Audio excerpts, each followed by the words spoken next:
Here we have a model of the sperm. This region here is the head. This here is the neck.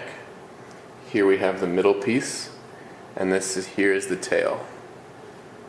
Here we have a uterus with a uterine tube and an ovary. In the ovary we have the corpus luteum, this yellow. And here we have the corona radiata in green surrounding a secondary oocyte. The corona radiata is also present on these depictions. Here we have a model showing cells directly after fertilization. Here we have fertilization, and the cell is now what we call a zygote. The zygote divides and becomes a blastomere. This two-cell mass is a blastomere. This continues dividing to form multiple blastomeres, and once there are 16 to 32 cells in this mass, we consider that the morula. And then once there's cavitation in the morula, we consider that the blastocyst, surrounded by the trophoblast and the inner cell mass. Here we have a model reiterating a couple things we already talked about. Here we have the corpus luteum, the secondary oocyte surrounded by the corona radiata, coming around here to be fertilized. This is showing fertilization. Then we have the blastomere, and then we have the morula, and the blastocele with the trophoblast and the inner cell mass. We're going to be talking about some definitions regarding trimesters. The length of the pregnancy is characterized by the length of time from the last menstrual period. So the first trimester is characterized by 13 weeks after the last menstrual period, and at 12 weeks of gestation we see rudimentary organ systems. The fetus is approximately 3 inches and the fetus weighs about half a pound.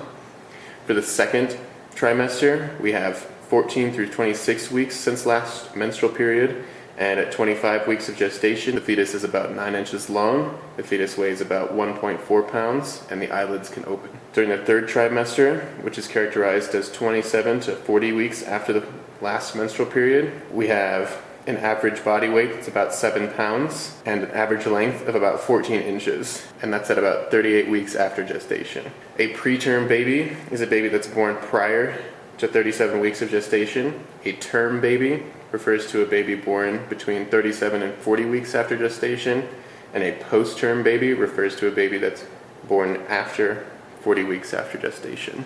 Here we have some depictions of a developing fetus.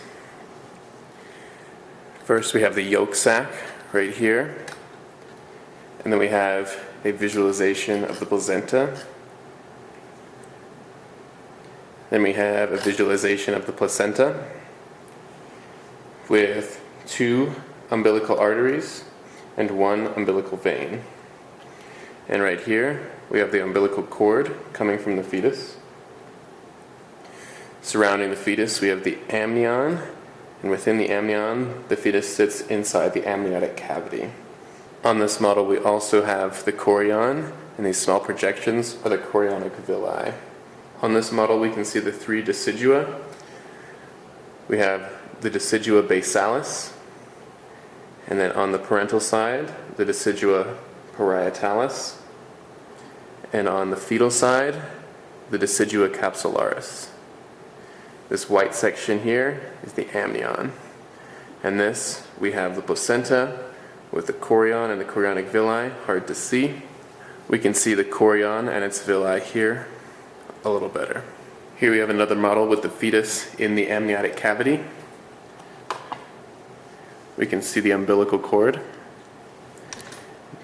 We can see the umbilical arteries and the umbilical vein, more umbilical cord, the placenta, and the decidua basalis. The placenta is an interface between the fetus and the mother, and the fetal side of the placenta is what is called the chorion.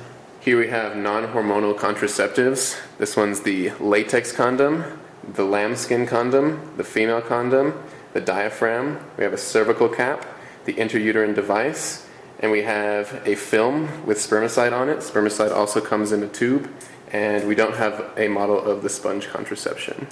For the hormonal methods, we have oral contraceptives, injection, patch, progestin implant, the vaginal ring, and the intrauterine device. Here we have an example of the oral contraceptives, sometimes called the pill, and the vaginal ring. We don't have a hormonal IUD, however this is the way to inject the IUD. Lastly, for the permanent methods, we have a vasectomy, tuboligation, and the intrauterine tube coil placement.